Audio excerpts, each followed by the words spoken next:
जब भगवान राम ने भक्त के लिए बनाई रसोई। बहुत साल पहले की बात है। एक आलसी लेकिन भोला भाला युवक था आनंद। दिन भर कोई काम नहीं करता, बस खाता ही रहता और सोए रहता। घर वालों ने कहा चलो जाओ निकलो घर से, कोई काम धाम करते नहीं हो, बस पड़े रहते हो। वह घर से निकलकर यूं ही भटकते हुए एक आश्रम पहुंचा। वहां उसने देखा कि एक गुरुजी है। उनके शिष्य कोई काम नहीं करते, बस मंदिर की पूजा करते हैं। उसने मन में सोचा यह बढ़िया है, कोई काम धाम नहीं, बस पूजा ही तो करना है।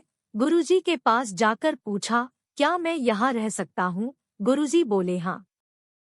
हाँ क्यों नहीं, लेकिन मैं कोई काम नहीं कर सकता हूँ। गुरुजी कोई काम नहीं करना है, बस पूजा करना होगी। आनंद ठीक है, वह तो मैं कर लूंगा। अब आनंद महाराज आश्रम में रहने लगे। ना कोई काम ना कोई धाम, बस सारा दिन खाते रहो और प्रभु मक्ति में भजन गाते रहो। महीना भर हो गया, फिर एक दिन आई एकादशी। उसने रसोई में जाकर देखा खाने की कोई तैयारी नहीं। उसने गुरुजी से पूछा आज खाना नहीं बनेगा क्या? गुरुजी ने कहा नहीं, आज तो एकादशी है, तुम्हारा भी उपवास है। उसने कहा नहीं, अगर हमने उपवास कर लिया तो कल का दिन ही नहीं देख पाएंगे हम नहीं कर सकते उपवास।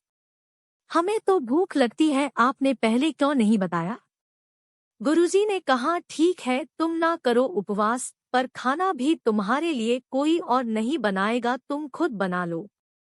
मरता क्या न करता।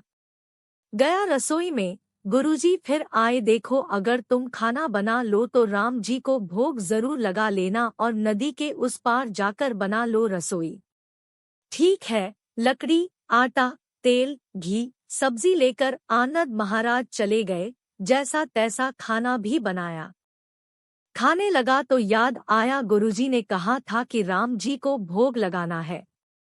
लगा भजन गाने, आओ मेरे राम जी भोग लगाओ जी। प्रभु राम आइए, श्री राम आइए, मेरे भोजन का भोग लगाइए। कोई ना आया तो बेचैन हो गया कि यहाँ तो भूख लग रही है और राम जी आ ही नहीं रहे। भोला मानस जानता नहीं था कि प्रभु साक्षात तो आएंगे नहीं, पर गुरुजी की बात मानना जरूरी है। फिर उसने कहा, देखो प्रभु राम जी, मैं समझ गया कि आप क्यों नहीं आ रहे हैं। मैंने रूखा सूखा बनाया है और आपको तरमाल खाने की आदत है, इसलिए नहीं आ रहे हैं। तो सुनो प्रभु, आज वहां भी कुछ नहीं बना है, सबको एकादशी है। खाना हो तो यह भोग ही खा लो। श्रीराम अपने भक्त की सरलता पर बड़े मुस्कुराए और माता सीता के साथ प्रकट हो गए। भक्त असमंजस में, गुरुजी ने तो कहा था कि राम जी आएंगे, पर यहाँ तो माता सीता भी आई है और मैंने तो भोजन बस 2 लोगों का बनाया है।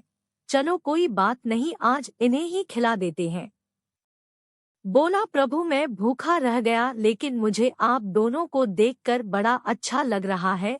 लेकिन अगली एकादशी पर ऐसा न करना, पहले बता देना कि कितने जन आ रहे हो, और हाँ थोड़ा जल्दी आ जाना। राम जी उसकी बात पर बड़े मुदित हुए, प्रसाद ग्रहण करके चले गए। अगली एकादशी तक यह भोला मानस सब भूल गया।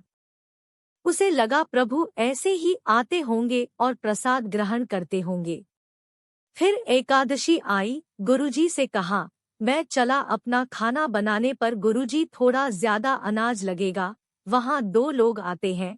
गुरुजी मुस्कुराए, भूख के मारे बावला है, ठीक है ले जा और अनाज ले जा।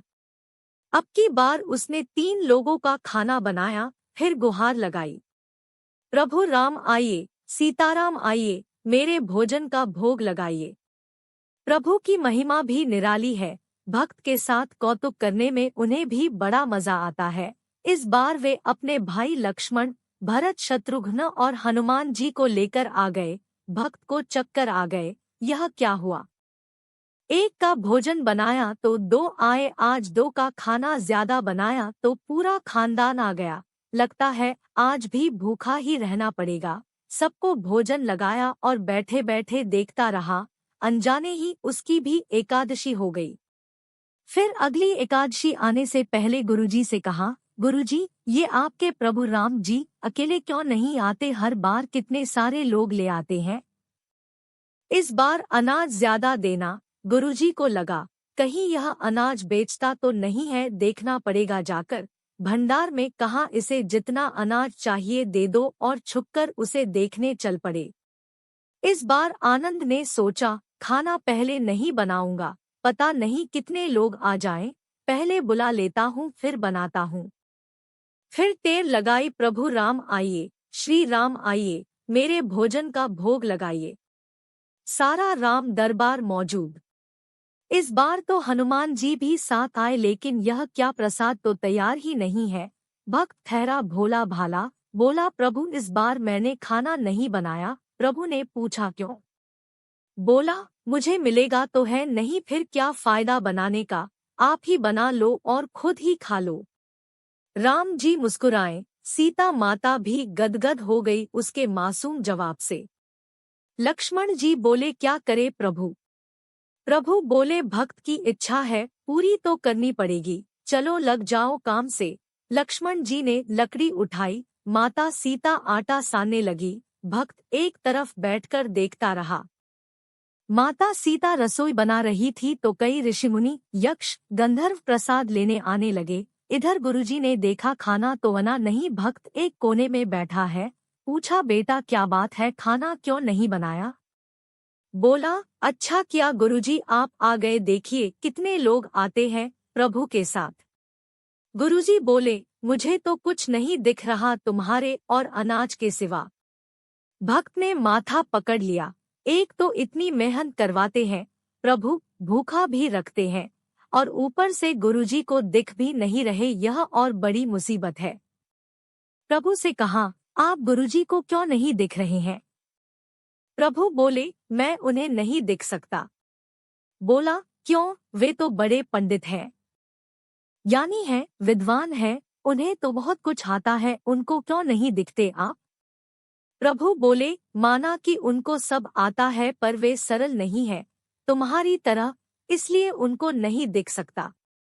आनंद ने गुरुजी से कहा गुरुजी प्रभु कह रहे हैं आप सरल नहीं हैं, इसलिए आपको नहीं दिखेंगे। गुरुजी रोने लगे, वाकई मैंने सब कुछ पाया पर सरलता नहीं पा सका तुम्हारी तरह, और प्रभु तो मन की सरलता से ही मिलते हैं।